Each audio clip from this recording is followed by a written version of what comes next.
What's going on, everybody? Welcome to TLP Sports Club. You are watching TLP Live. I am your host. I go by the name of Harry B, and the B means billion. Thank you for joining us today. Today's show is a special show. It's a special pop-up show that we're going to do tonight. We have a special guest that's going to be joining us today on the show. Mr. Eric Jackson is going to be joining us. If you don't know who the name, if you don't recognize the name, Eric Jackson is the one that is filing the $100 million lawsuit against the NFL. He's going to give you more details tonight about the case that's going on. Guys, like I said, we got a special guest. I'll be bringing him on, but we're going to do that. And before we do that, BWB bandwagon bust. That's right. It's your man's Harry Billion. Please do me a favor and smash that subscribe button. Make sure to give me the thumbs up. And don't forget to hit that bell notification so that you can get the videos as soon as I upload it to YouTube. All right, family, I got to go ahead and get into this video real quick. So that's all the business I got. You know what time it is. Let's work.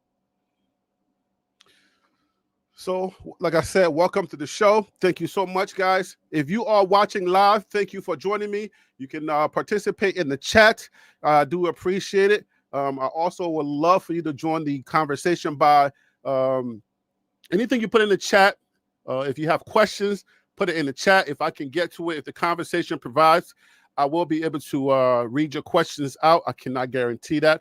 But just let me just set this up a little bit. All right, Shedeur Sanders. For a lot of you that don't know, if you are new to the show or you are new to the whole issue of the draft slide and everything, let me just set it up real quick before I bring on our guest.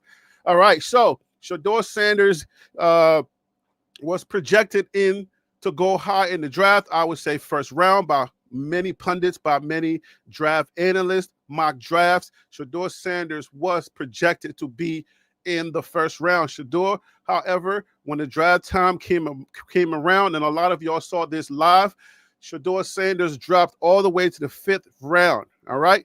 When he dropped all the way to the 5th round, that caused some emotional damage to certain people. We was all sitting here stunned. We were like, how'd that happen? Because he was projected to be one of the best quarterbacks in the draft. So how did he drop that far? However, well, anyway, all of that we know we know now, but that draft slide, with that draft slide came a lawsuit, and the man that filed that lawsuit, his name is Eric Jackson. He came on the show before, and we shared some information. Now, I'm not sure how many of you guys actually know, but some of the information we're going to be sharing tonight is going to lend itself to a lawsuit, okay? A lawsuit that was actually on the NFL's watch, or with the NFL, that has finally gotten a conclusion. We're going to also share that with you. You know what I'm saying? But so you know what? I'm going to bring on Mr. Eric Jackson. We're going to share that, the correlation of that lawsuit, the collusion lawsuit that went on. And then, you know what I'm saying, so you can get the full scope of everything that's going on. And I'll give Mr. Eric Jackson an opportunity to, just kind of update us about this lawsuit. So if you guys are ready, make sure to smash that like button.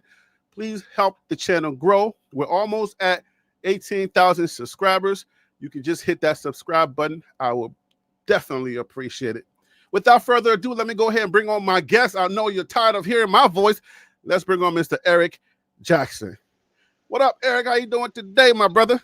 Hey, good evening, Harry. How you doing, boss? All is well. All is well. It is hot like fire, hotter than Africa in New York.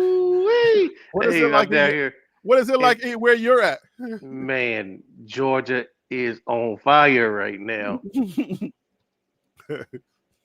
Dude, I'm walking down the street and like water is dripping from my elbows.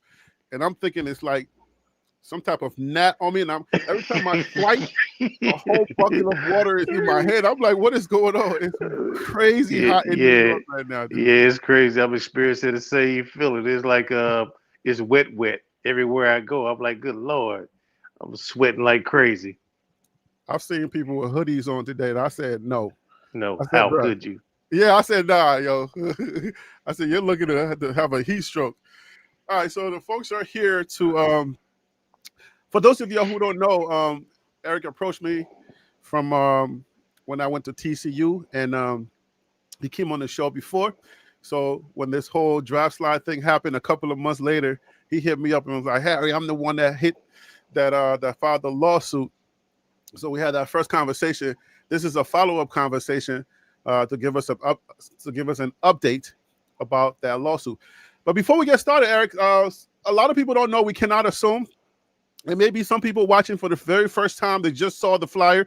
Tell us a little bit about why you started this lawsuit, or tell us a little bit about the lawsuit before we go into the new information. Let's just give some updates let's just remind the people so that if anybody here is new that is not aware of what's going on, so we can bring up to speed. We can give people a little bit of time to join the live. Well, I don't want to really get into the details of the why. Just that, what I'm saying, like you said in the opening of your show, the emotional distress that everyone felt on draft night, it kind of stuck with me. May 1st, I decided to go ahead and file a lawsuit. I filed my paperwork with the U.S. District Court here in the Northern District of Georgia. Right now, I'm kind of disappointed because I'm still waiting for a frivolity review to be conducted on the case before it can move forward. We're still waiting for that review to be completed, as well as certain motions for subpoenas and to give us access to discovery and a preservation order. I had asked the judge to issue an order instructing the NFL to protect certain documents and certain data and tapes or videos, phone calls and messages related to the draft. I'm still waiting for the judge to issue a ruling on those motions and to make that review. It's a good thing. I mean, we did get some good news last week. As of June 6th, Don't get into too much of the new details here. Let's hold the okay. Let's hold the new juicy detail until more people come in. I just wanted to kind of give people an opportunity who were not aware of the original reason. Got you. Just kind of give them an introduction. All right. So when you first filed this, when we first talked, you said that a lot of people approached you and you told your story, and then when we had an opportunity to talk, you were saying that this is a real thing, right? Yes. This is like, it's because a lot of people in the media, they may think that this is some type of joke, right? Parody, right? Yeah. So talk a little bit about that as we give people time to come in. I mean, when you see how they categorized it in the initial reporting, they just made it seem like it was a fan that's suing the NFL, and that would automatically, make people think that it's a joke or that it's not a serious legal matter. But I do have some litigation experience, so I will be trying to push forward as much as I can to try to get to the heart of the matter. We're going to move forward regardless on whether or not we get a favorable ruling from the judge. Like I explained to you earlier, there's certain provisions that was already granted in the early stages of me filing the paperwork. They gave me informal papa status, which means that my legal fees and things of that nature would be covered by the court. That means that I don't have to pay for filing fees and things of that nature. So that allowed me the opportunity to appeal it all the way up to the Supreme Court without having to worry about the fees in doing so. Also, I'm going at it without an attorney, pro se, and that would grant me some type of leeway with the court as well, because the court will recognize that I'm not being represented by attorney. So the strictness of the adherence to the law, they'll grant me some leeway in that. So I think I have a couple of things working in my favor to allow us to get at least to discovery. So yeah, I mean that's just to let people know who may be out there thinking like this is a joke. Um, just kind of write it off as a joke. If the judge in the court is doing exactly what Mr. Jackson just said, that means that this is being taken seriously, at least by him and the court. Now, public opinion, the court of public opinion is going to have a difference. Oh, Lord. Yeah, it's going to be litigated a little differently in the court of public opinion, because when you're suing for this amount of money and you are not connected with the parties that were in the draft, some people would say, well, why is he doing this? What type of you know what I'm saying? Well, I'm not suing the NFL for a actual member of the draft. I'm suing them on behalf of myself as me being a consumer of NFL product. Right. That's where the antitrust come in, and that's where the consumer protection laws come in. Those are the main causes of action in this lawsuit. Um, like I say, the sensationalism from the press is geared more to the fan aspect of the lawsuit. Yeah, I am a fan, but I'm not suing the NFL as a fan. I'm suing the NFL as a consumer of their product, and they colluded, and they violated antitrust laws, and they violated consumer protection laws. What's the difference? What's the difference between a fan and a consumer? Those two things, as the Because court sees it, what's the difference? a fan would not have standing, as you would say, or grounds to sue. But as a consumer, on the cause of action that I filed would give me standing. So they gonna say it happened to Shedeur, it didn't happen to you, Okay. right? But me being a consumer of an NFL product would happen to me. That's a direct impact on me. Okay. Now, have you? How are you dealing this? How are you dealing with this online? Again, guys, I just want to let you guys know we're kind of like bringing everybody up to speed. If you're not familiar with what's going on, I'm trying to bring you up to speed before we give you the new update, before we go into the nitty gritty of what's going on now. And we'll, in a little bit, we'll be talking about the NFL's collusion lawsuit that they just concluded. We'll be talking about that and give you some details, and then try to tie this together and see how it helps or hurt, whatever, the decision, how it helps or hurt Mr. Jackson's case. So trying to bring you up to date. But yeah, I wanted to know, like, how are you dealing with this? Are you having to do any type of pushback online, or I mean, are you not that visible online like I am? I'm not that visible online. I mean, I pop up on a couple of channels, in some chat groups and things of that nature from time to time. Um, uh, what she said, sports. I mean, that's one of my main go-tos. I mean, she seems to be real supportive, and her community seems to be real supportive of the topic. I haven't had some interactions.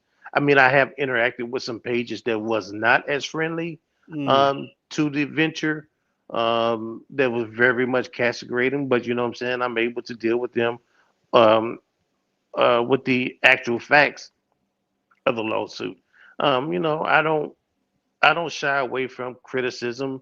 I mean, I know people are going to say that, hey, he's this, he's that, but I'm very confident in who I am and what I got going on. And I mean, I'm not, what I'm saying, easily bothered by the negative comments as to my venture or the case as it, what I'm saying, as it relates to the case. How did the media treat you when it first came to you? How did it treat you? I mean, they were very respectable. I mean, I mean, you could tell by some of the questions that, what I'm saying, that they were interested. I don't think that any of them did it out of humor or, to get a laugh. Um, I'm just a little concerned now because I feel like there's a media blackout on the case, as if they were directed not to report on the case. Oh, Okay, I'm glad you said that. So now your YouTube partners are going to have to step it up for you. Yeah, they do. Yeah. We're going to have to step it up so that we can help you to keep this thing alive. So you want to talk a little bit about that? Like, why do you think that's happening? Um, because from time to time, whenever there's a new filing or anything like that, I don't know if I have you clued in or not. I usually do a press release Mm-hmm. and I give them updates on different actions that I make in the case and things of that nature. Um, and I usually get responses. I usually get, if I don't get a phone call or email, I usually get a text message, and they want to know the specific details, and usually they'll follow up with the actual printing of a story. Mm. But since I guess towards the end of May, it's like radio silence with the reporters.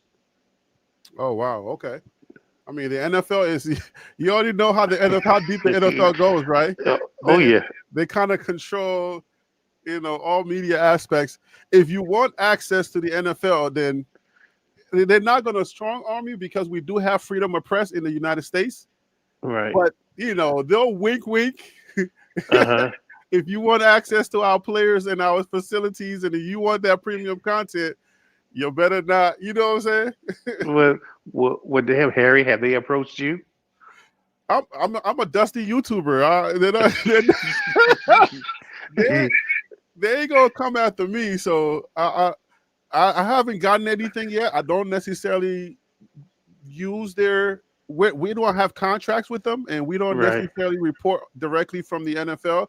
So I think maybe the bigger YouTubers that do have some kind of access, and they can interview players and whatnot. They've probably been approached, either some type of I don't know if that it'll be a cease and desist, Right.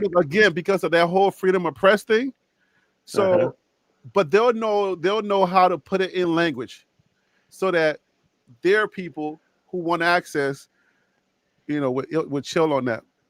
But we got a question on the board from BP. BP would like to know: would you consider doing a class action lawsuit?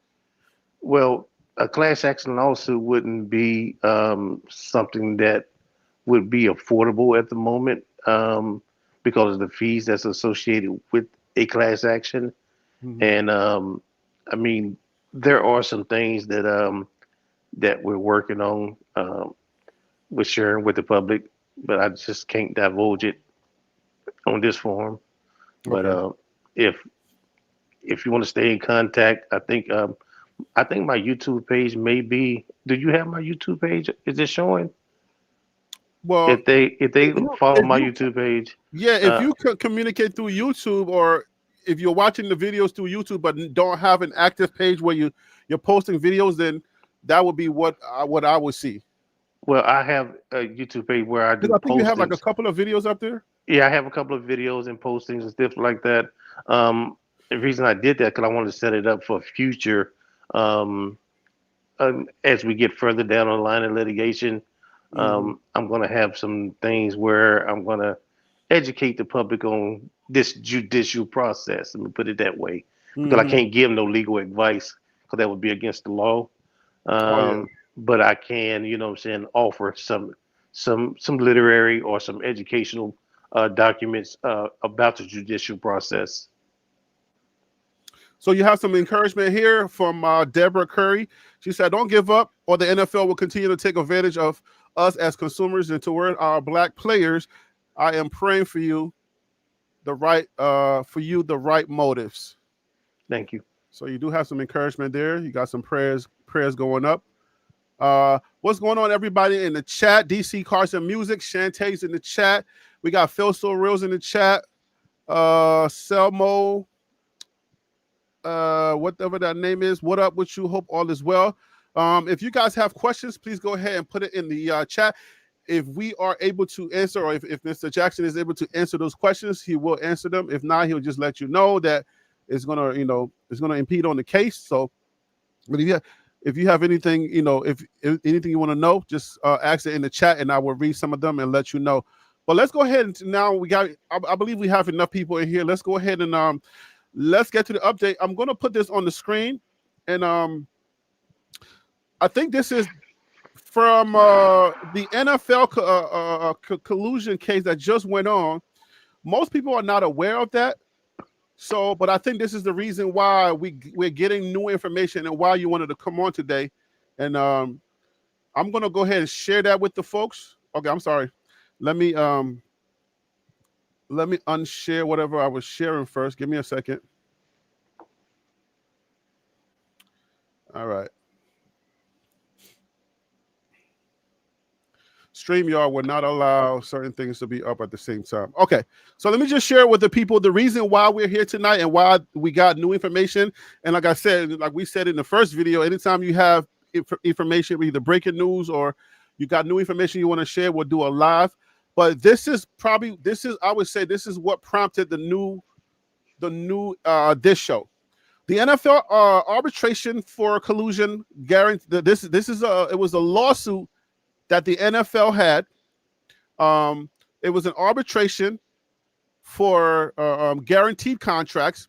It's centered on claims that the NFL team owners colluded to avoid offering fully guaranteed contracts to top quarterbacks, especially after Deshaun Watson received a fully guaranteed $230 million deal from the Cleveland Browns in 2022. The NFL Players Association, that's the NFLPA, argued that owners influenced by backlash to the Watson deal informally agreed not to offer similar contracts to other elite quarterbacks like Lamar Jackson. The NFL and team owners denied any wrongdoing, and the matter went to arbitration in March 2024. 2024, the arbitrator ruled in favor of the NFL, stating there was no evidence of collusion among team owners.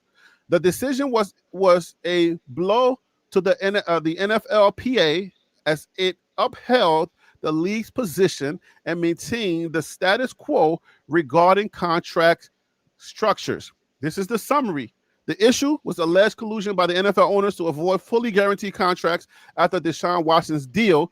The key players with the NFLPA, NFL owners, quarterbacks like Lamar Jackson. Give me 1 second, guys. Let me put my cursor on the right. Okay. All right. The issue was the alleged collusion by the owners to avoid fully guaranteed contracts after Deshaun Watson's deal. Key players, like I said, with those people. And then the outcome, the arbitrator ruled for the NFL, March 2024, finding no collusion. Eric, I'm going to give you an opportunity to address that. And then we have other supporting documents that as the conversation progresses, we'll go ahead and share those documents as well. But I want to give you an opportunity to address this first before we move forward. Well, I thought it was interesting because of back in January, I had submitted a subpoena. Let me give you background on that. Yep. Because I'm pro se and I'm not represented by an attorney, I'm not allowed to issue subpoenas. So anytime I want something subpoenaed, I have to submit a motion to the court and get approval from the court for that subpoena to be issued by the court clerk. But as to say all that to say that in January, I submitted a subpoena to the court, to the judge, Christopher Drury, I think his name is, for this 61-page report, because the media had been trying to get it ever since it was released. I think it was in January of 2025, right before the Super Bowl. Everyone has been trying to get their hands on this report. All of a sudden, when I'm expecting a ruling on that subpoena, all of a sudden the NFL decides to release this report. Now, Mike Florio claims that he and another guy, through their due diligence, obtained the report. Me personally, I believe that it's a controlled release trying to direct the narrative. I think it's a little bit swayed or has been manipulated. I need to verify its authentic nature of the report that was reported on yesterday and released. I have the document. I have not had a chance to read through the whole document. I pretty much went straight to the conclusion of the arbitrator report, and what I found in that was that the conclusion that was released yesterday in the arbitrator report does not match up with reporting from early January of this year. Meaning, as your summary basically just stated that the arbitrator found no collusion amongst the NFL owners. Well, the report, if you can pop up that link that I sent you earlier, the reporting clearly states that the NFL was guilty of collusion, but the arbitrator found that there was no damages. So there's a contradictory in the early reporting before the public had the actual arbitrator's report to the release of the arbitration report that was reported on yesterday. All right, so give me 1 second. Let me go ahead and pull that up.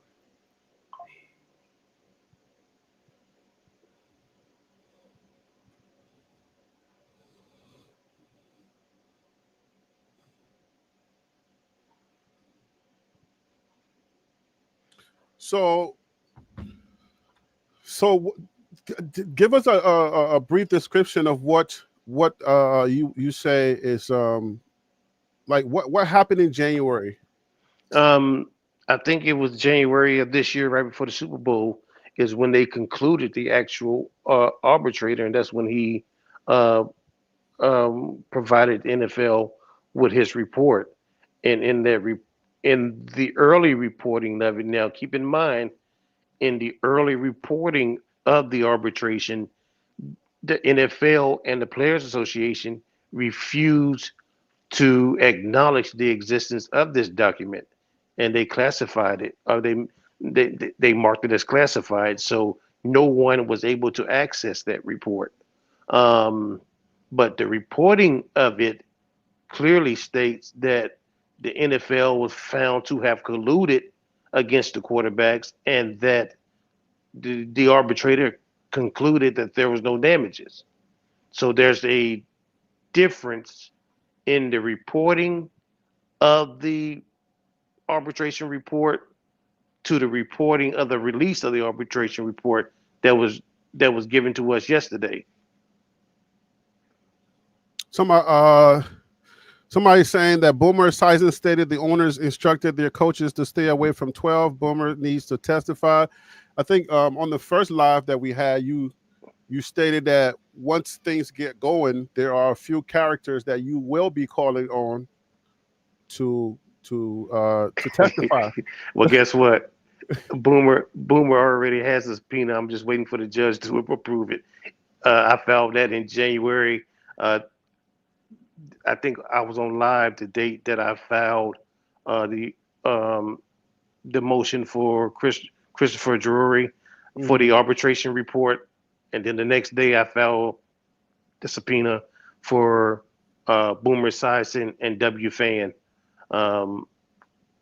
So we're just waiting for the approval of the judge to grant those subpoenas. So something tells me they're not going to be speaking as freely on these podcasts as they used to. Well, hey, W. Fan may be a little bit upset that they got a subpoena coming their way too. Yeah, I could just see people like, they'll start dodging the questions a little bit more, because when this stuff came out, everybody was just like giving their opinions. This is what's happening. Oh yeah, nobody had them on the board. So it's like when you start digging for that information and you start putting forth all of the mock drafts and the commentary prior to the draft, and then all of these people with this information that have connections to these GMs, you are liable to be called in, because what do you know that we didn't know? Because I think the NFL process has always been the same. You get the people that cover the NFL, that do the draft stuff. They give us the information. We go over it. And then eventually it kind of like falls in line. So everybody who spoke about Shedeur being in the first round, no later than the second round, you're telling me all of them were crazy. I just find that to be real strange. Well, their method is pretty simplistic. They use a method, what is termed as circular reporting, and what that is, you have one reporter place it in the atmosphere, and you as a reporter is allowed to report on what that reporter reported, if that makes any sense. And that's how it circulates. And then they term it circular reporting. So what Boomer did was he didn't do that method. He actually sourced his reporting. Did he? When you say source, I mean he did he name drop? Did he say he knew something? He didn't name drop, but he said that it came from a viable NFL executive or owner. Right. He said it came from an NFL executive that the owners said take that entitled off the board. So since he sourced it, that's why he was subpoenaed. Yeah, because I mean, if all of y'all got these sources, then somebody's got to tell us what happened, because you're saying that they said and they said and they said. So if all of these people had information, and you know what's interesting is we got another clip that we're going to be playing soon, but it's reminiscence of what happened in the case of this collusion. Because I think he explained, I'm going to give him an opportunity to explain it, but he says, hey, what does the New York Giants and the other teams have to do with one another? They have nothing to do with one another. If you are all competitors, then what did he say, the CBA, that will be the only one that you need to listen to when they say, okay, these are the rules, you just play by the rules. And you should not be, there's no way that if the New York Giants interviewed Shedeur, that everybody else were privy to that information. So it seems like at its simplest forms, seems like that's a simple collusion. Because how did y'all get to know about that interview and how it went bad?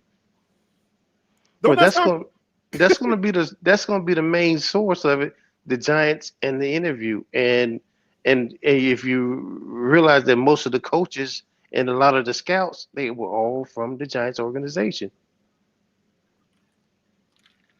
And somehow everybody knew the same thing at the same time.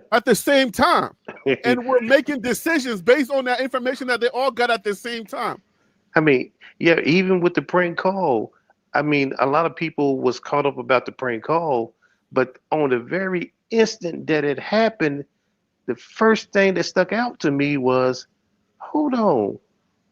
This guy on the prank call said that he was from the Saints, and the Saints were on the clock while the prank call was happening. A lot of people didn't pick up on that. Yo. So let's I had this on the screen a second ago. Let's where did it go? Okay. So based on, and this is the information that you wanted us to share in January. Was this like was it a multi-layered arbitration where they had round number one was a different arbitrator and number two was a different one, or how did this play out that we got two different findings? Like I say, I have not gotten into the details of the report itself to know. It's my belief, based off information that I've already seen, that the judge was the original judge from the beginning to the end. I'm thinking that it started in 2022 or at the end of 2022, and it lasted for that period of time. And that it was a very extensive arbitration, given some of the players and the owners and a lot of the experts that testified to the committee. Like I say, I don't know if there is a contradiction. Like I say, it's all about wordplay. Like I say, I believe that this is um, a media release for proponents of the NFL. I don't think that this arbitration report just haphazardly found its way into Mike Florio's hand. Well, since you brought up Mike Florio a couple of times, let's go ahead and play his clips. It is an NBC clip, so hopefully YouTube will allow me to play it because it kind of relates to what we're talking about. Because I want people to understand, like if you hear, oh, they ruled against the players and they ruled in favor of the NFL, but it doesn't. See, the thing about the law, it doesn't just stop there. It's not as, cut and dry. It's not as black and white. There are nuances to understand, because the language, what I'm saying, it's very important to understand the language of the outcome. And I think that's why this Florio, I feel like what he's about to add to it, if you pay close attention, you'll understand that it was not an L for the players. Or it may not even be an L for you. because of the language. When I was hearing it, I was like, this is a win. This is not an L. Well, you know what? I'm not really focusing off the findings of the report. Uh-huh. I'm getting juicy nuggets out of the report.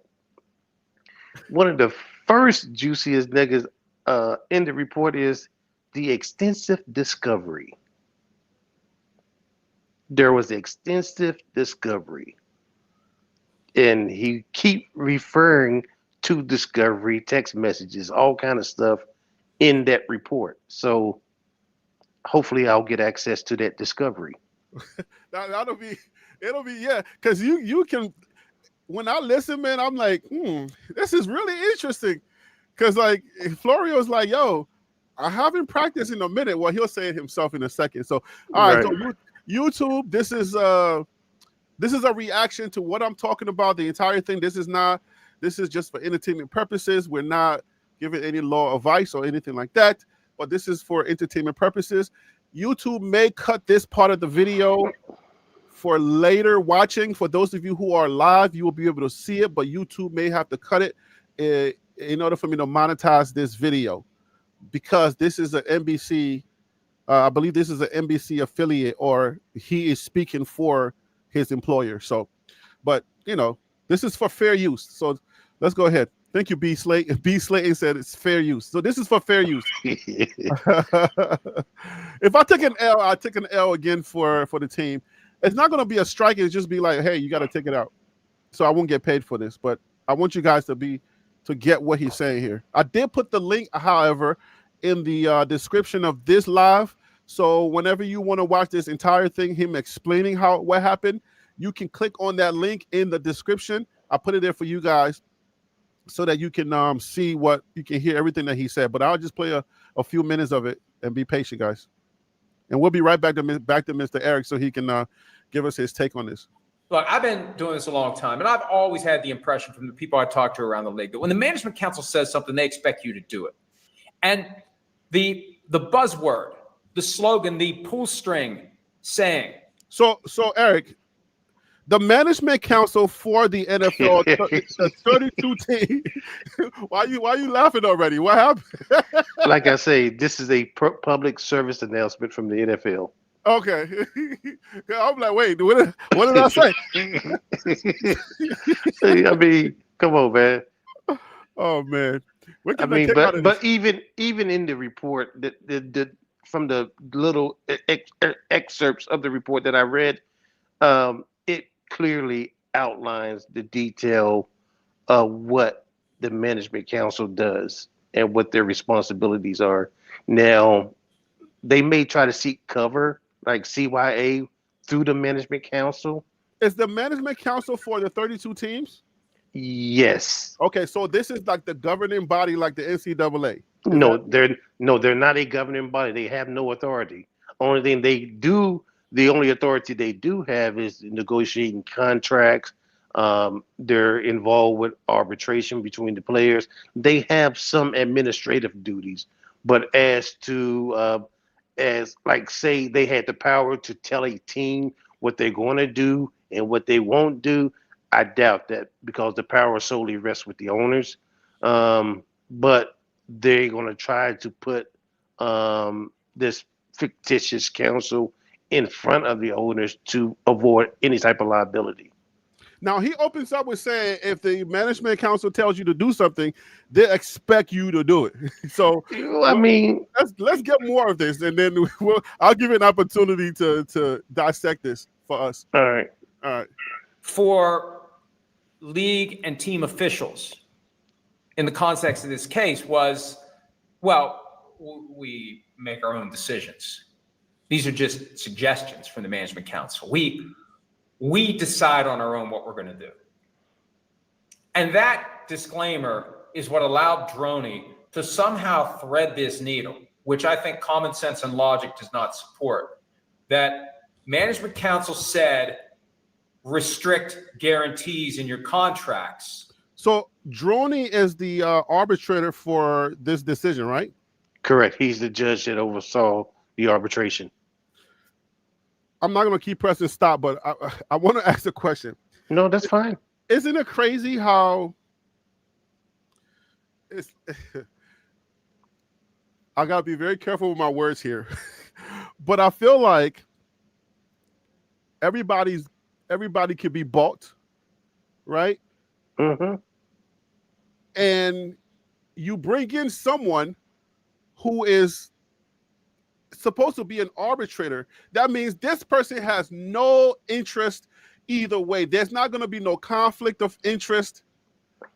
But how possible is that with such a big company like the NFL? Like, how possible is it to get a judge that is strictly impartial? Well, that's with any arbitration process. This is just my personal belief. I'm not saying that this is the letter of the law.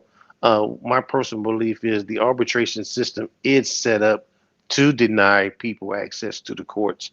I mean, it's not only in the NFL. You can find it in a lot of your contracts, some of your employee handbooks. Before you can sue your employer, you must go through arbitration. I mean, it's a practice that's common knowledge. And me personally, I feel that arbitrations are a way to deny individuals due process in the courts. And you're not going to find someone that's fair-minded or even. Me personally, I believe, is always going to lean towards the company that's providing the arbitration. Well, this is kind of crazy, right? But as a layman, right, you see these movies where you go to these battles and these cases and everything. After you saw these cases, then they'll cut to a scene where the arbitrator, the judge, is drinking this at a party, at like a holiday party, with the same people that he was just representing. And I can't help but to laugh, to be like, wait a minute. How are you at this party? How can you be impartial, but you're sitting at this party? Who invited you, one, right? Because it's like, I feel like it's a big boys game. Right? It is. It really is. It really is. I mean, sometimes I feel, like I say, this is me personally. This is just my personal feelings. Sometimes I feel that the delay hold that on. Before you say that, don't say anything that's going to hurt your case. No. Now you might be talking poorly about a judge and their system. Let's move on from that. Okay. Yeah. You're right. Yeah, you're right. Let me get away from my personal feelings. Yeah. Get away from that. I don't want to set you up. I don't want to lie you up. Thank you, Harry. Thank you. Yeah. You saved me right there. That was a great save. Because we're dealing with judges, and you're like, oh, these judges. No. I'm not speaking of the judge in this case. All the judges are very partial and they are fair. Let's leave it there. Let's leave it right there. Thank you. And the teams just refused to accept it, or didn't hear it, or didn't pay attention, or this owner wasn't there, or that. There were representatives of every team there. The management council was putting out the word to the league at large. In the aftermath of the Deshaun Watson contract, we got to get these guarantees under control. And nobody did anything about it. The body that is in place, look, my opinion is the very existence of the management council is evidence of collusion. You got 32 different businesses. Why does there need to be any group that is trying to herd the 32 cats? Let them go compete. And this came up during the podcast with Pablo. It's nonsense. I thought this part was very interesting. How, because we talk about this. It's like, how do they get information if they're supposed to be competitive? And I think it was Shantae that was in the chat. Shantae has said, well, I mean, their group, they get about 300 something, right? So it's like they're sharing revenue. So it's not like, hey, the teams that do the best, they kind of proportionally, depending on how you perform during the season, they'll proportionally give you your revenue. But if they're just taking the pot and then splitting it up by 32, then no team has any reason to do anything different, right? Because the Cleveland Browns, they've been terrible for a long time. But as long as they're getting paid equally, then what is the incentive to actually, you feel me? Be good, right? To be good, or to even hold information, recruiting information, scouting information. What is the incentive to hold that to yourself? Because it's a competitive thing that we're doing here, right? So I just found it to be what he just said right here. When I was listening, I was like, we talked about this. So he is actually making a good point here, but let's keep going. Sensical to think that they'll say we're in competition. Why would we help each other? But they're all operating under the umbrella of the management council that's telling them how to do things. Why do you need to be told how to do things? All you need is the CBA. The CBA tells you what the rules are. You do what's in the CBA. And if you do something that becomes problematic for other teams, oh, well, that's their problem, not mine. Oh, I gave my quarterback a fully guaranteed contract. And now another owner is dealing with an agent from the same firm who wants a fully guaranteed contract for the client who plays for the other team. Tough shit. That's your problem. I do my business my way. You do your business your way. And there are quotes in this ruling, and we shared some of them in Pablo's podcast, where like John Mara says, well, I would never expect the Cowboys to listen to, well, but then why are you in charge of the management council? Why are you even trying to thread these needles and bring these teams together and get them to do things a certain way? I'm convinced, and I believe, I haven't practiced in how many years now? 16. Haven't spoken to a jury in 18 years. I guarantee you that I could make a persuasive case to a jury. Now, ultimately, whether or not the jury would listen to me depends upon the unique makeup of the jury. I can make a compelling case based upon the evidence that is in that document, that even though they deny it, they colluded. They restricted the guarantees. Right there. Right? But Christopher Droney values his position. Christopher Droney, in my opinion, Christopher Droney was influenced by two things. One, can't call the owners a bunch of liars. Two, I think he realized the league wanted it more than the union, because I think the union under Lloyd Howell was far less concerned about winning this case than the union under D. Smith. So we'll stop it right there. That's enough. We'll stop it right there, because that's a lot of juice that he just laid out there, right? That's a lot of information, and hopefully people out there are getting it. Hopefully we're doing a good enough job to lay this out so you can understand what is really going on. Because if he hasn't practiced law for so long and he's saying, hey, this was a slam dunk, then how is it that they ruled in favor of the NFL? Well, like I say, the report, to me, I haven't read it all, but I feel like it's somewhat controversial or conflicting. But like I said, I won't know until I get the actual report from the arbitrator. Then I can compare it to what's being reported. and find out what the findings are when you start getting into conclusions of law and findings of fact, and you can pinpoint them on that. And if we do get to deposition, then we can pretty much, ask him why, when you had this evidence and that evidence, why didn't you make this finding? Here you listed that your conclusions or your findings of fact and your conclusions of law is this. But you know what I'm saying, you have evidence here that supports a different ruling or a different finding. These are the type of things that we'll be able to get into as we get further into discovery. And I know this is what we just said we don't want to talk about, but why is it that the arbitrator can't call the owners a bunch of liars, right? You don't have to answer that. It's a rhetorical, you know what I'm saying? Because it's like it ties. I can say it. Don't say it. Don't join this part.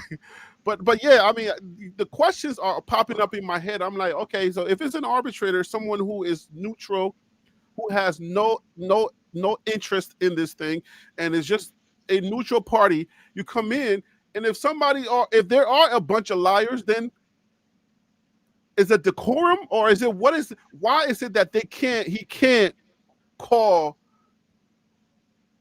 the owners a bunch of liars? That is something that interests me as a consumer. That's the one that we are now. I'm not a fan no more.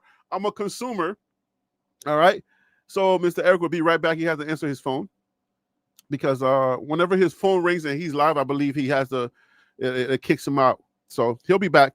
But yeah, but as a consumer, like, are y'all feeling what I'm feeling out there? Because I don't want Eric to be the one to kind of talk about this. I just want to make sure. Eric, just log off and log back on. I'm gonna remove you and then just log back on whenever you're ready. So yeah, as a consumer, you look at it and you're like, okay, we get it. It's a big boys game. You can't necessarily rule in a certain way. Because I guess it's because it opens up a Pandora's box, and then it's that thing that we have with the banks, too big to fail, right? We have a whole nother situation where it's too big to fail. So if we have a too big to fail system, then how do we actually get sensible arbitration? And man, I wish Eric didn't have this case. So he are you back? Can you hear me, Eric? Yeah, I can hear you. Okay, good. I don't know if you can answer this question, but is this a situation of too big to fail? You know? Don't answer if it's going to hurt you. You know? I mean, I don't believe anybody's too big to fail. Yeah, it's just sending like mixed messages, because when you have arbitration, if you're a little guy and you're going against a big guy, you're like, okay, so if I have a case like Florio or whatever his name is, whatever he said, he's saying, bro, like the evidence are right there. Well, let me put it this way: the difference between Kyler Murray and Lamar Jackson and the quarterbacks and myself is I have access to the courts. They don't, because they're under contract with the NFL, which requires them to go to arbitration. Mm-hmm. Good point. So, and you said earlier that arbitration is pretty much denying you access to the court. Correct. So if they deny you access, you can't collect the data that you're seeking. Correct. Because with the data, it helps you to actually, right? Now, I think with arbitration, they do have rules of evidence or rules of discovery. So they may have, I don't know what the rules of their arbitration is, because I'm not part of that system. But like I say, I'm pretty sure they're set up and they operate as if it's a court. Okay. As if it's a court of law. So I'm pretty sure that all the rules of the court of law pertains to arbitration. Don't quote me on that. I'm not no expert. I'm not no attorney, so I don't know. I'm just saying this is what I would assume. Neither am I. I am no expert. I'm no attorney. Again, I'm a content creator. Please do me a favor and hit that like button if you can. Also, if you don't mind subscribing to the channel, I would appreciate that. We are on our way to 18,000 subscribers, and we're almost there. Just a few more subscribers, and we will be at 18,000 subscribers, on our way to 20, because I have plans for each milestone. So thank you so much. If this content is somewhat valuable to you, please subscribe to the channel. All right, so how does this hurt or help your case, or how is it related to your case? It does both. It impacts the case based off they're controlling the narrative. Like I say, by them releasing it, they can control what they want out in the atmosphere versus what's real and what's not real. It's always best to get out in front of, like I say, they could have information that the judge is about ready to issue the subpoenas. And this could be an attempt of them getting out in front of that. I mean, I don't know. I don't have a clue, but I don't know what their legal strategy is in releasing this. All I do know is why now? Why release it now? It wasn't like that the report was concluded yesterday and you released it. The report was concluded months ago, right before the Super Bowl. Why didn't you release it then? So, I do know that it's a strategic, something strategic behind it. Like I say, Florio, he's a known NFL insider, so who else best to get their story out? Like I say, I did find some nuggets in it. There's extensive discovery reference in the report. Don't share the nuggets if it's if it supports you. Like let it be a surprise. No. I mean, like I say, you asked me for some of the pros and cons of the report, and I'm like, hey, the con is that they're controlling the narrative, and some of the pros is some of the pieces of evidence within the report that that I think would be beneficial. Miss Anyway says, ask him, do you know who the Ole Miss guy is that made the prank call to Shedeur? I think we kind of know. We know who that person was, right? Didn't they make an apology already and all that? Well, never believe what you hear coming from the NFL. Like I say, it's a little bit more to it. I have requested that all of that information be preserved. Their cover story as to how this kid obtained that information. I'm seeking a preservation order for those devices, for that email chain. I need all that to be preserved because we need to examine the NFL's version of what happened. Like I said to you earlier, I find it odd that when he made the prank call, he pretty much established that he was with the Saints at the same time that the Saints was on the clock.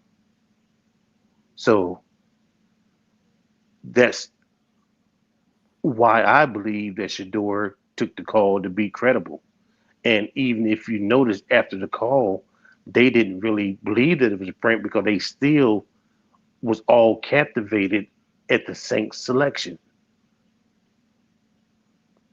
How is the other prank calls from the other players going to hurt this? Going to hurt that? I don't think that the calls actually happened. And I don't think that they happened during the draft. And I don't think they happened simultaneously with the teams that they say that they was pranked and that those teams were on the clock. I see where you're going with this, Mr. Eric Jackson. I see where you're going with this. I'm not going to press on that, but I see where you're going with this. That's Collusion. heavy, though. That's heavy. Collusion. Collusion. Collusion is a sneaky thing. It is. And the court it's man. Oh yeah. Oh, okay. I'm trying to be very careful, but I'm trying to provide enough meat for the audience, right? I'm trying to provide enough juice because everybody wants the tea, right? So I'm trying to provide enough tea without spilling any of it. And if that makes sense, right? Well, I don't want to spill too much of the tea. we're not gonna spill no tea, but like I say, it was one important aspect in the arbitrator's finding or conclusion when he says that he didn't find any collusion. He said that there's no credible evidence or mechanism to show that the teams colluded. And I'll leave it right there. Yeah, we can draw our own conclusion. Right. On that, if you're paying attention. I don't think I'm gonna have that problem. Right. Even though I'm not an expert, I'm smart enough to be able to mind, what I'm saying, let my brain to kind of like go in these little crevices and these nuances that you're dropping. Hopefully everybody else, I'm not saying you're dumb or anything. Hopefully everybody else is coming to their own little conclusions without us having to do too much or say too much. So that was one question. Hopefully we answered that, Miss Ann. Anyway, I think one of our members of the channel feels so real. Okay, so he was paying attention from the first show. He said, how is the software coming regarding him going through all of the court documents? Because you have mentioned a software, you were trying to build this thing to be able to data mine, sort of. Pretty much, yeah. We're still in the, what I'm saying, in going through different companies and things of that nature, trying to figure out what would be the best product to utilize during this process. I had reached out trying to a la carte through some law firms, to see if they would be willing to do some just select type a la carte type representation to provide me with that, and also assist with depositions and things of that nature. It's still, what I'm saying, in the iron and now phase. We haven't gotten to discovery yet.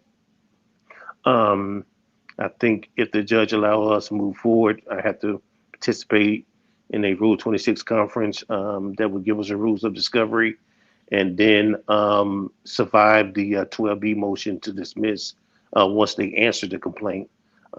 So those are the two next hurdles that's in front of me before I even get to the phase of discovery. So I got some time to get those things in place before we even get to that mile marker. Okay. So Chuck Harris has a question. We're going to get to it, but before we get to Chuck's questions, let me just read it out now. I have a question. How would you know if you're getting all of the discovery and did not alter anything to give you? Well, this is the court system, but don't answer that just yet. Have you told us like the update of the case? Because you were trying to say earlier, but I kind of stopped you and said let's wait for more people to come. So I think we have enough people now. You want to just go ahead and just give us that update, and then I'll come back to Chuck Harris. You want to kind of tell us how like the correlation of this ruling and where we are now, the press release. You want to just give us that information now? Well, I think that they may have already have information that a ruling is coming, because when you submit a motion in federal court, there's a certain time period that you have to give it for the opposing side to answer that motion, and then it's submitted to the judge for her ruling.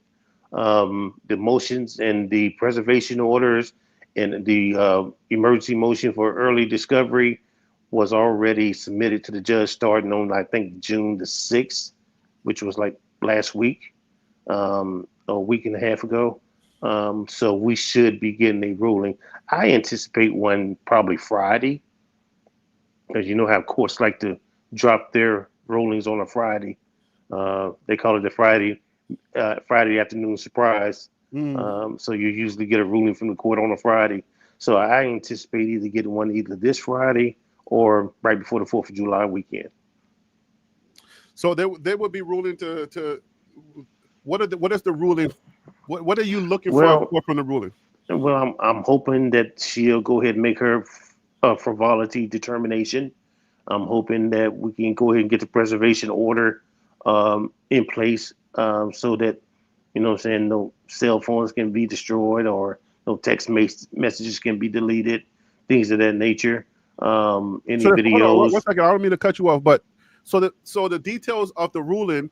The first thing is that we preserve the original source of the information that you're seeking. Correct, like draft rooms per se, any phone calls or any video evidence of the draft rooms, phone calls that came into the draft rooms. We have preservation order for those calls and for that video or for any information related to that emails, text messages, all of that.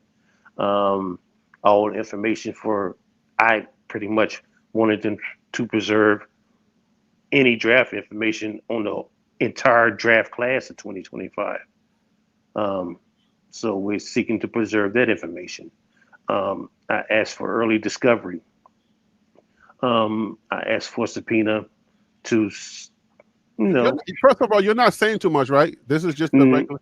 No. Okay. I mean, I'm seeking a subpoena. I need to get to information from the University of Colorado to find out team representatives, scouts, things of that nature that actually was at the university from a certain time period, so that we can find out who was actually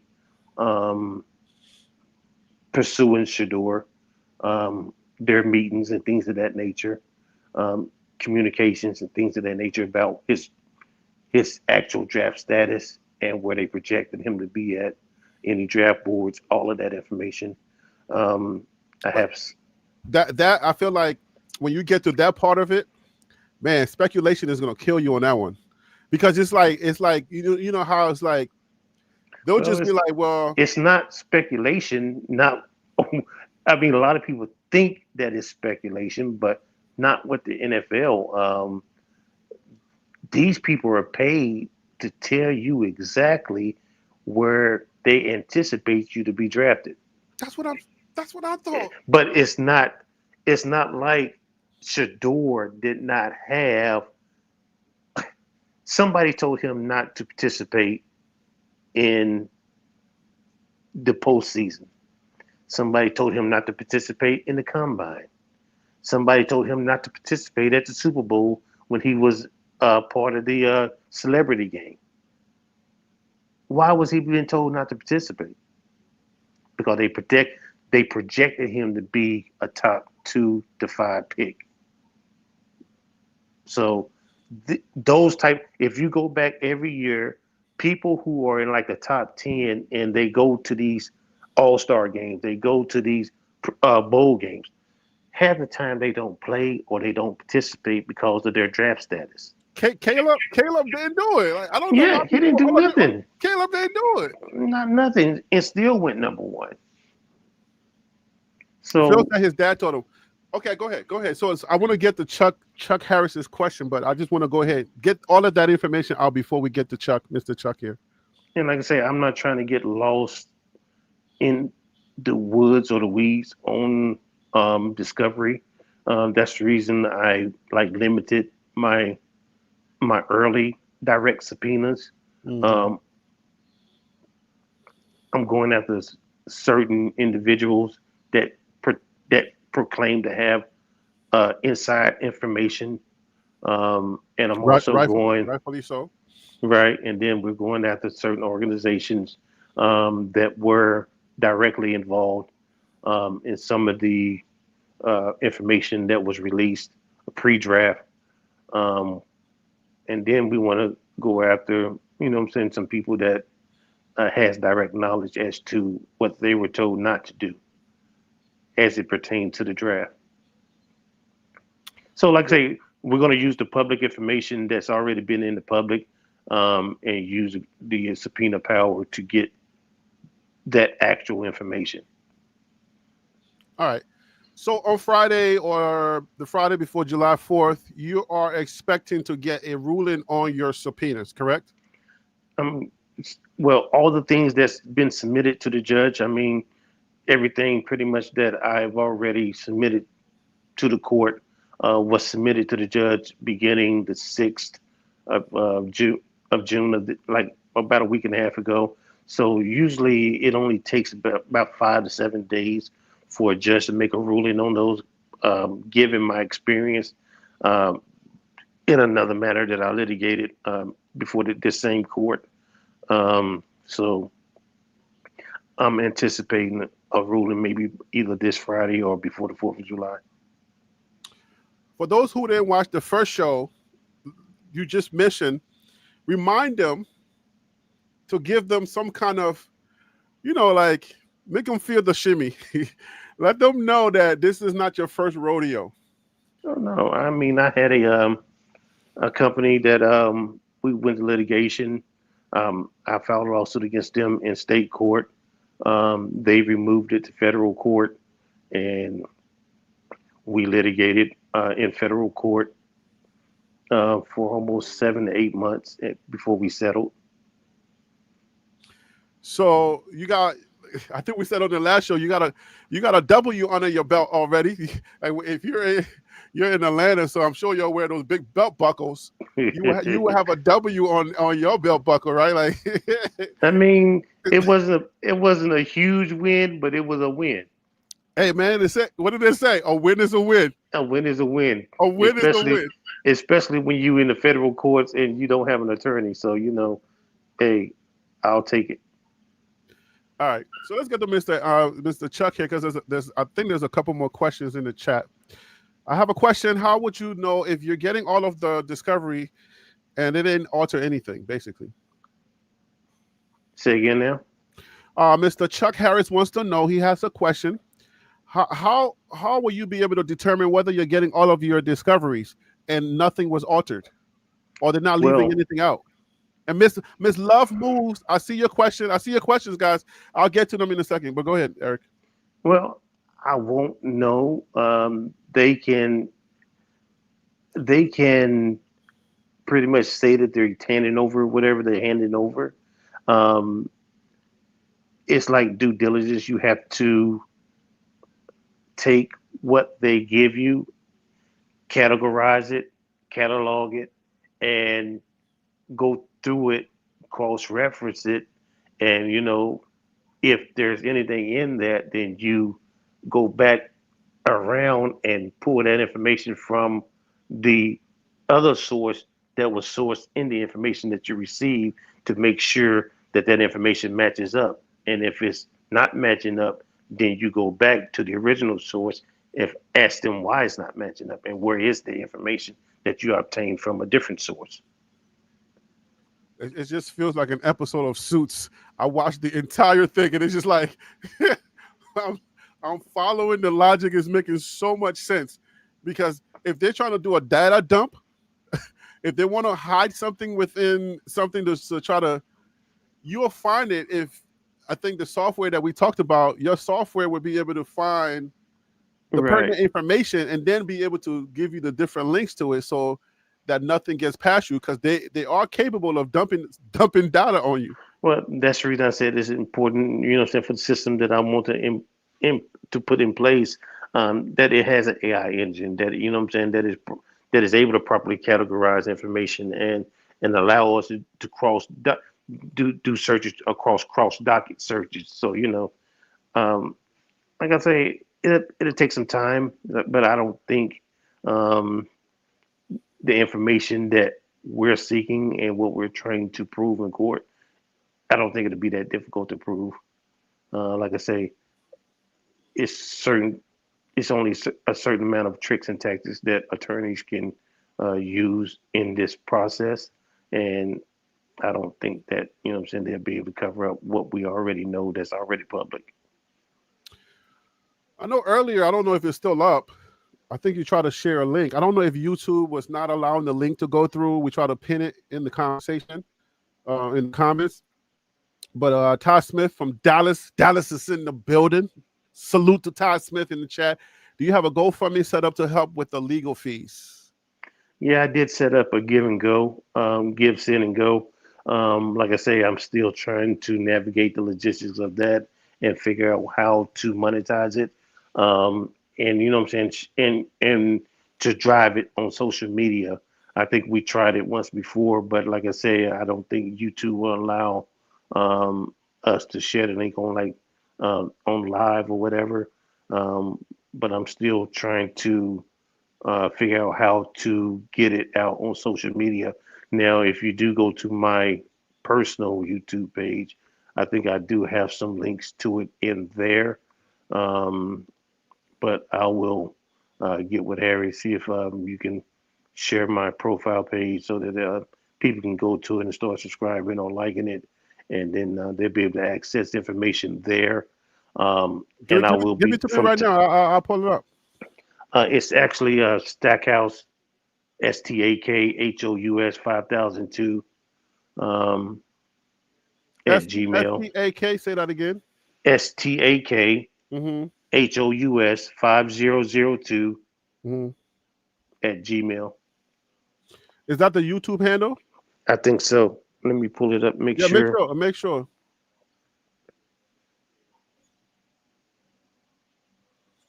Yeah, get the YouTube handle. I'll share it, and then if anybody wants to support you, they'll be able to do that. Yeah, it's actually it's at STAKKHOUS.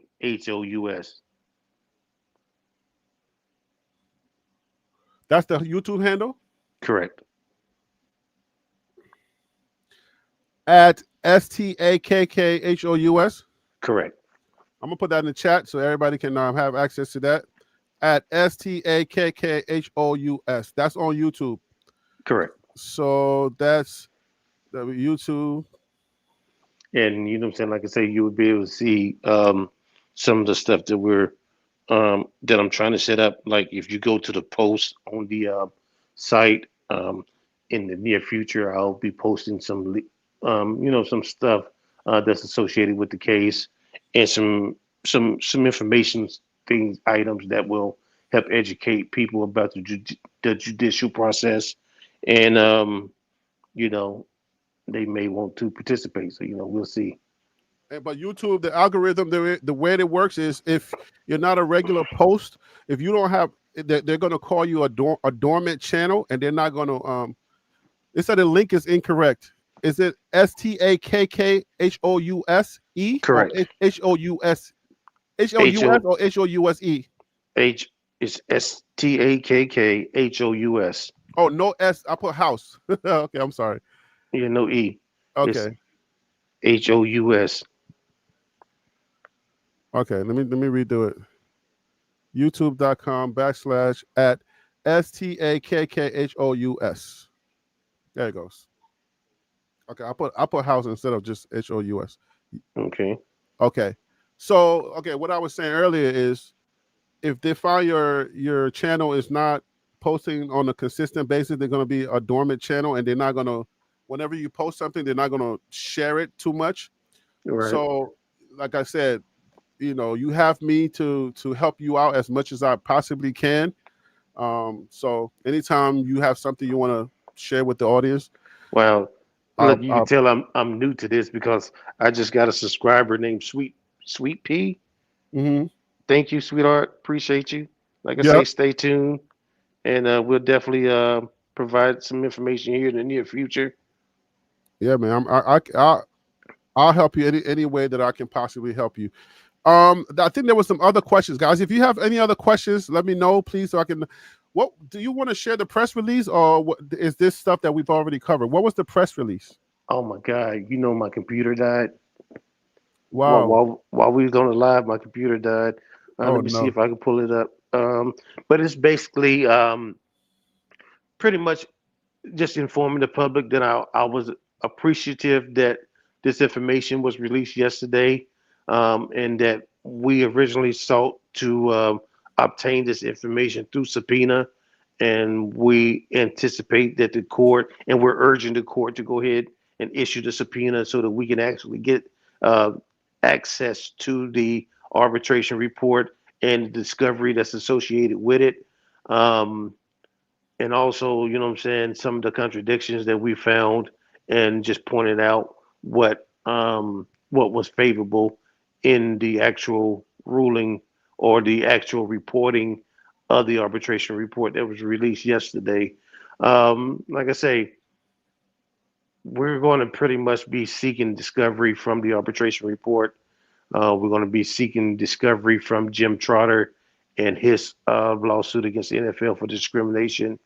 We're also going to be seeking information from Mike Flores and his lawsuit against the NFL. So we're going to try to obtain all three of those discovery depositions and things of that nature that was conducted in their litigation process so that we can go through that, figure out who said what, who did what, and just figure out how the NFL operates and things of that nature so we can know pretty much how to get to our end game as far as proving our case.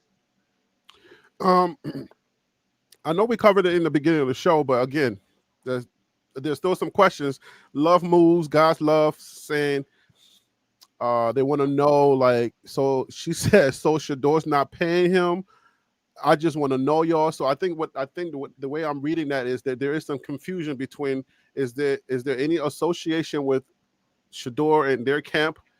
None at all. This like you said, you can put this in your own words and you can tell us again if you don't mind.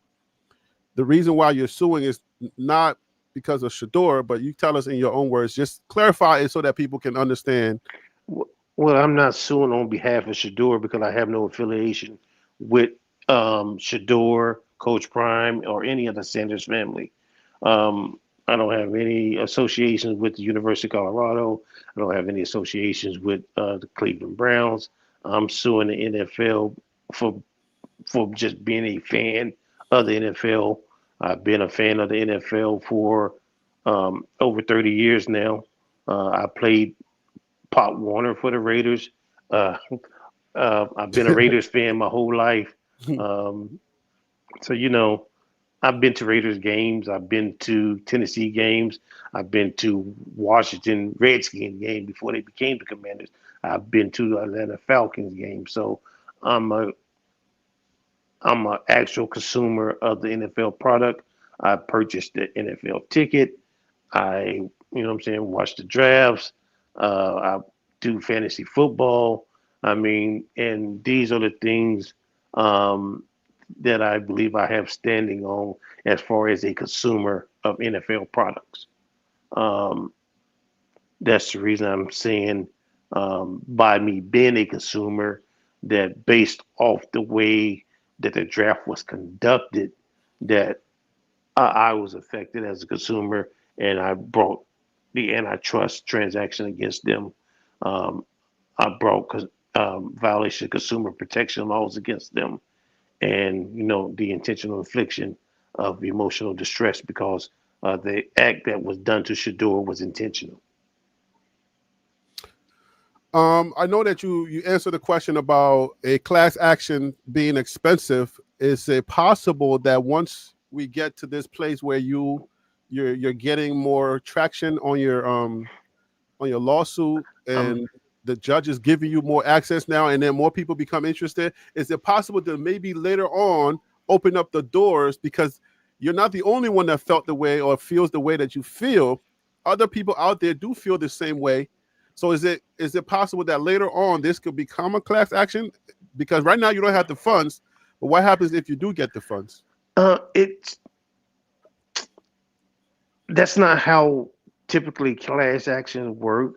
Typically, you have a firm that comes in and joins the case, and they would actually have the funds and turn it into a class action. But it's a process that you have to go through to petition the court for that status. It's usually things like this take place after the Rule 26 conference. It doesn't happen this early in the process due to the fact that Like I said, I have to go through the frivolous determination, and then once they complete that, then we'll conduct the Rule 26 conference. Then once that's well before the Rule 26 conference, I'm pretty sure that once the court serves NFL the summons and the complaint, they have like 20 days to respond. I'm pretty sure they're going to move for a Rule 12B dismissal. Then once we survive that motion, then we will get to the Rule 26 conference. And then after that, I'm pretty sure once we make it to that stage, that other attorneys will probably join the case. And then you'll probably see it go to a class action at that point. Okay. So I kind of drew it out of you. I wasn't trying to draw it out of you. I was just still trying to. There was a question in the chat, but I mean, you try to. I don't know dodge that a little bit. if that happened, if that will happen. But Uh-huh. like I say, I anticipate that to happen, and I'm just giving you the logistical steps on what it would take for us to get there. Okay. Well, yeah. I mean, I know earlier you didn't want to diverge that information, but it's all good. It's all good. I didn't try to draw it out of you on purpose. I honestly was trying to get to a question that was in the chat. All right. So, I think Phil had a question earlier. Phil Sorrell, one of our members of the channel. If you guys see a green on any of the names in the chat, that means that they are a member. And so we do have a membership for the channel. And one of the rules is, or one of the perks of being a member is, I try to get to your concerns and your questions, if you are a member. So I kind of understand where Phil's going with this question. He wants to know, he said, what round could he have fallen to that so that would not call for this case? I feel like, it's just kind of like It doesn't have anything to do with a particular round. right. It's just the treatment. It's just the way that it was conducted.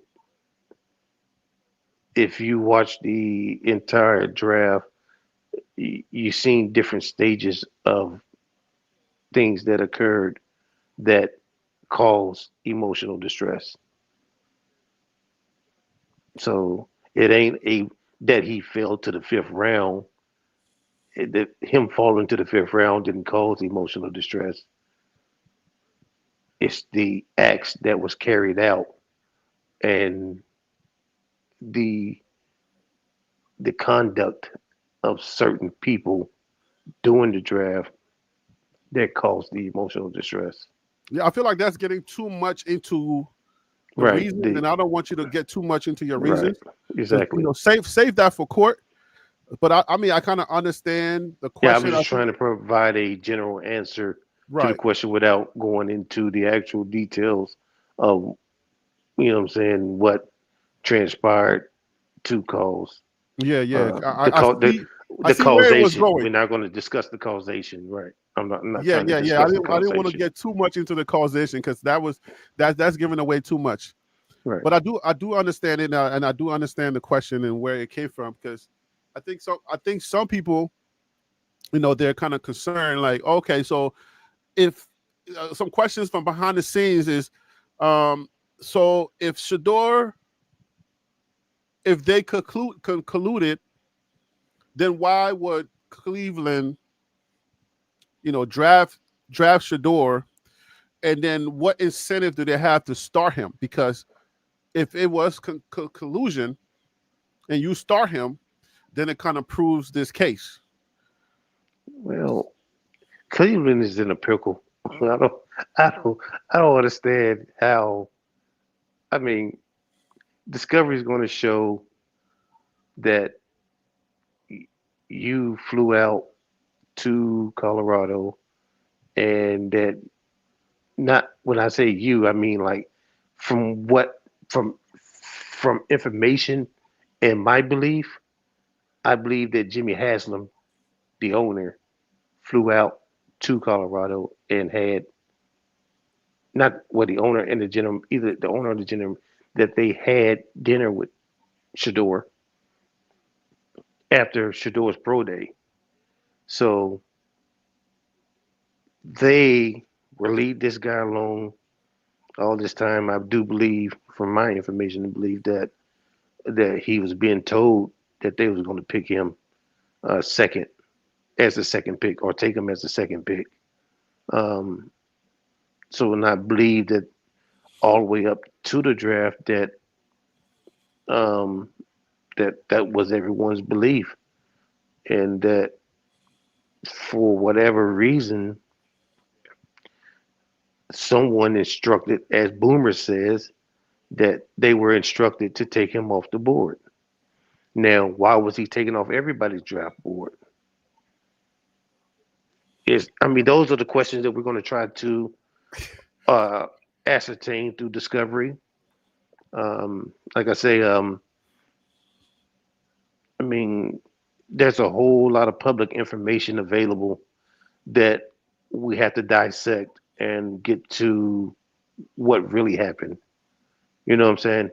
Um, Let me say this, Eric. For selfish reasons, right? I'll just say this. I feel like there's so much in the dark about what happened that I feel like just your lawsuit, win, lose, or draw, could unpack a lot of these things to give us some type of closure. Because you know what I'm saying? Like we're like people, we human beings are wired for closure. One of my best friends in college passed away, and then I started hearing stuff that I've never come to a conclusion with, and I have no closure. Like, you know what I'm saying? So it's like I'm up in the air. I'm just stuck there. And I'm hearing this person say this person say that, but I never got closure on. I'm never going to get the closure because he's passed now. He's not going to come back and explain it to me. But right? we're wired to have closure. And a lot of us are caught in this, like Miss Favor says, the entire community feels the same way. So you don't need to speak on what we all saw with our own eyes, right? So it's like we all want closure. We all want to know what happened. We know that Shedeur is a good football player. We're not saying he was the best football player of all times. But you can't lie to us and say everything we heard in the pre-draft process was wrong. And then we're just going to move on from what the NFL is telling us because one of the teams actually drafted him. So now we're going through this process and we're just like, okay, suck it up. And again, we get no closure. So, like I said, win, lose, or draw, I would just like to know the information through you. That's a selfish reason, and I'll preface it that way just to let you know, win, lose, or draw, I just feel like this will bring so much closure to a lot of people in the community. And Well, go ahead. I mean, I think that once you expose or try to expose behavior, that the only way to correct behavior is to expose it. So, I think this is like a process that you must go through so that you can correct behavior. As we Why spoke does on that make me before, feel like you will be okay if you don't win? From I that mean, statement alone, I just feel like you will be okay. because I told you it's not about me. I told you that before. I don't have a dog in the fight. It's not that I'm doing this for personal reasons. Mm. It's nothing personal to me. Hey, if we get to the achieved goal, great. If we don't, hey, you know, What do you say to those people who say, well, if you're doing this for this moral reason or this bigger person reason, but you're suing them for $100 million, what would you say to those people that would have those type of thinkings or would think that or say that? well, I mean, if you know anything about litigation, you know that it's a process.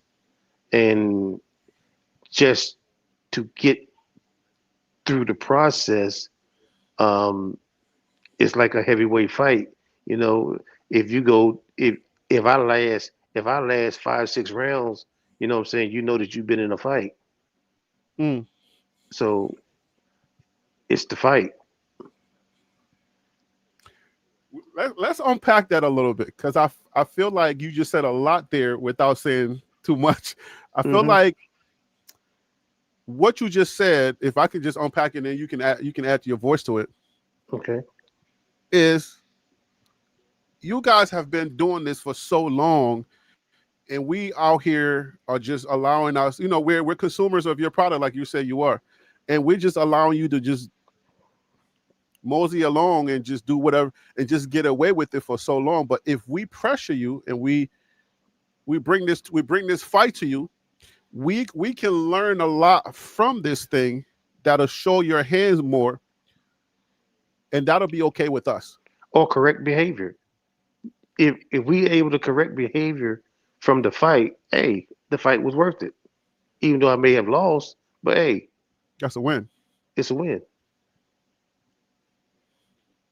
That makes a lot of sense.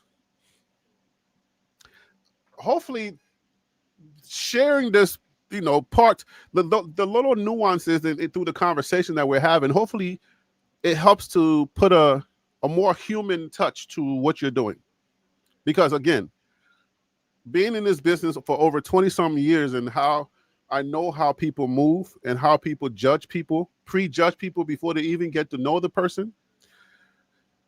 I'm sure even though those people were professional, the news people and all of the media, people have their sentiment to just push this off to say, this guy is he's just out to make a quick buck, and this isn't serious. But the more I talk to you, I see how serious this is and what type of impact it may have given the opportunity to go through the lawsuit.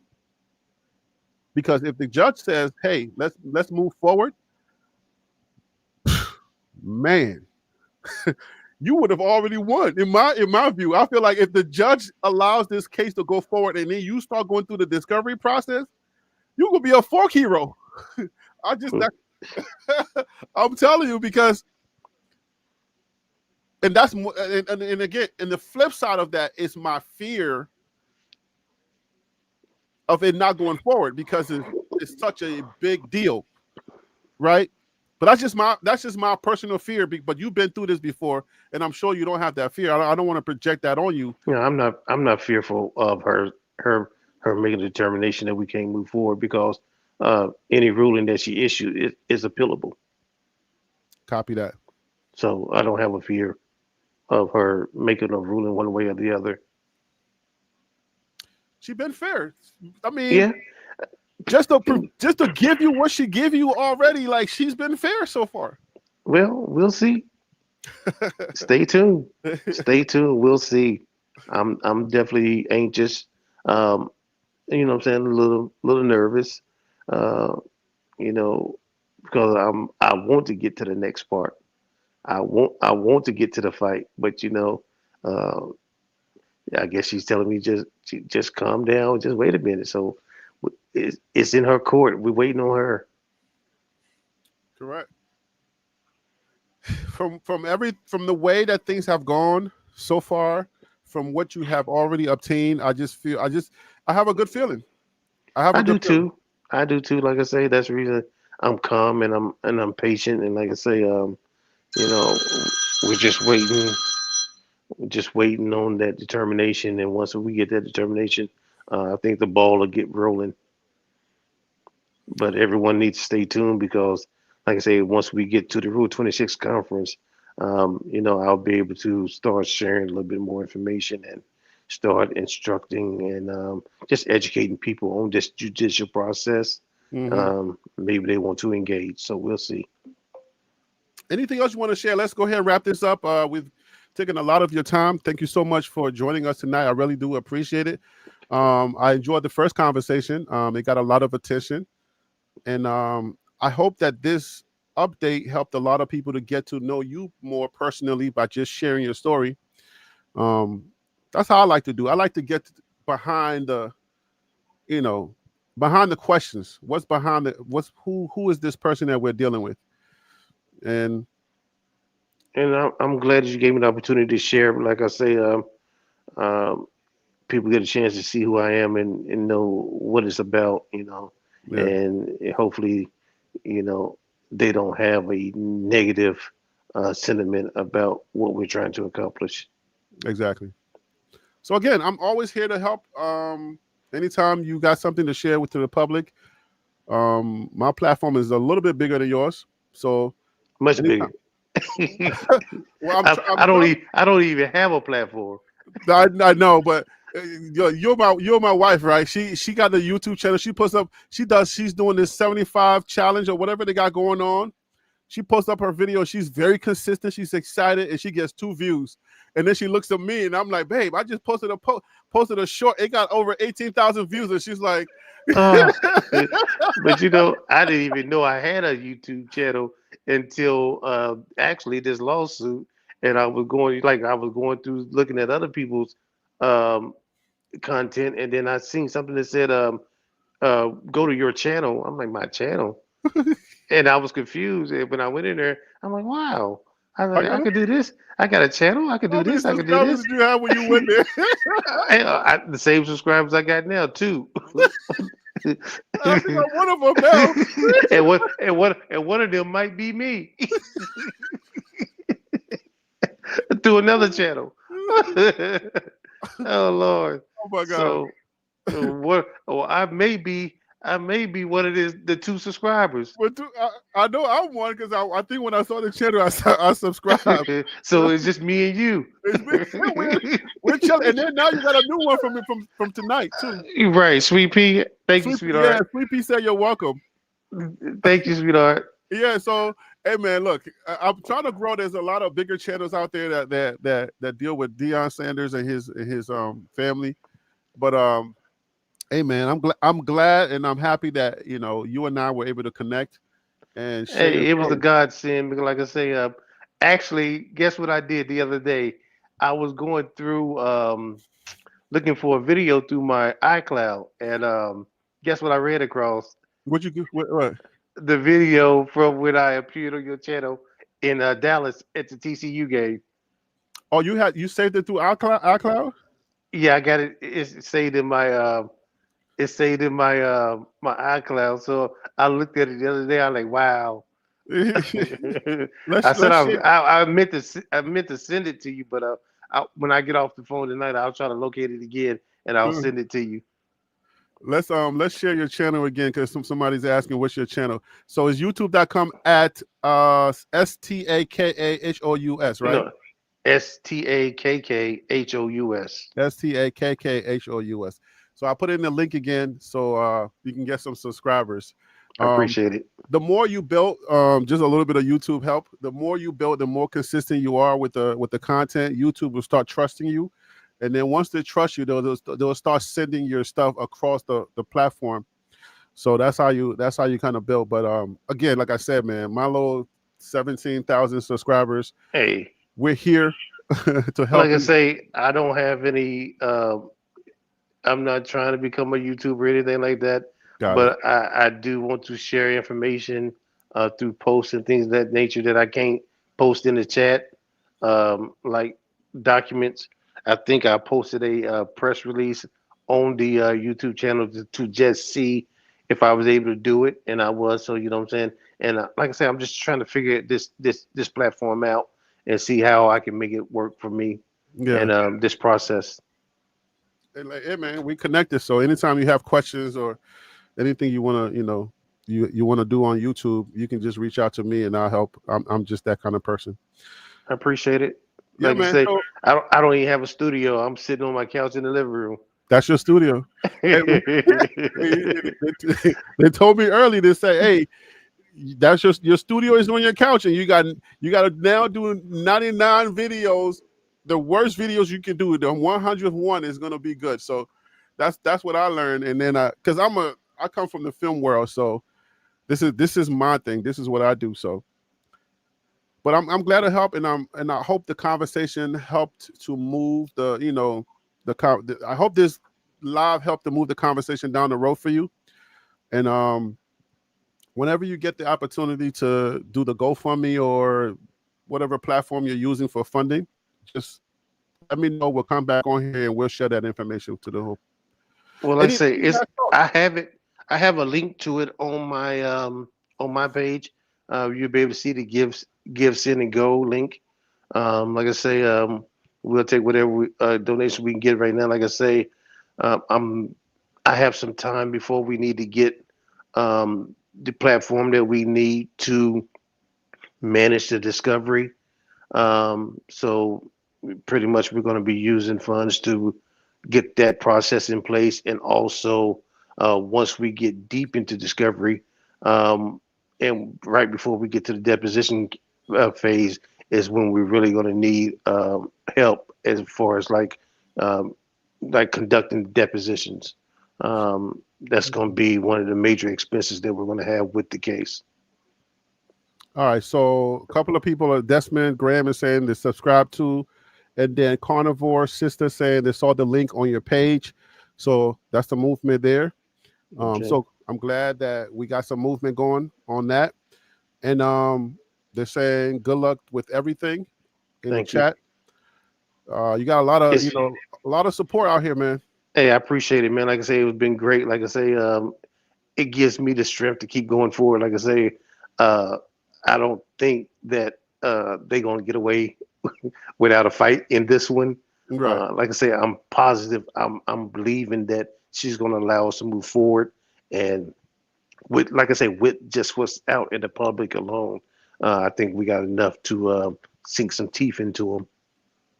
Hey man, let's end with a prayer. I'm going to end with a prayer. Just going to say a quick prayer for you, Father God. We thank you. We put Mr. Eric Jackson on your altar. We put him before you, and we just ask that your grace, your mercy, and your peace be with them in this process. It's not an easy process for somebody to sue such a big organization, but just like David slayed Goliath, Father God, this will be an opportunity for you to show who you are again, like you show David to the Samaritans, so that they understood that you were the more powerful one in the situation. So God, I pray that you be with Eric and his family. I pray that any negative form of energy, anybody or anything, any sources, any hurt, harm, or danger that was formed for him, I pray the blood of Jesus will cover that and will block all of that in his endeavor. So God, go forward and help him in any way he necessarily needs. In Jesus' name, amen. Amen.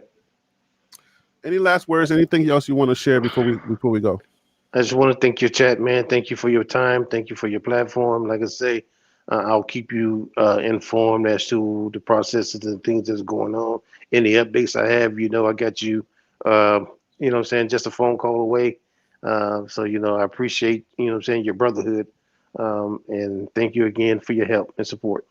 You're welcome, Mr. Eric Jackson, and thank you for choosing me to be your media guy. And I do appreciate it because you bless my channel, and any way I can bless you, I'm going to do it. I appreciate you, brother. All right, brother. Have a good night. You as well. All right, guys. So that is the update that I promised you. Hopefully that this was helpful, because a lot of people out there do not understand the lawsuit. They're kind of confused what the lawsuit was, who was behind the lawsuit. When we first met, I was so excited.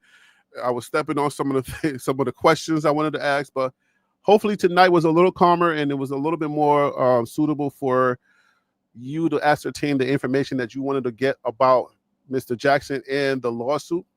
I hope that helped.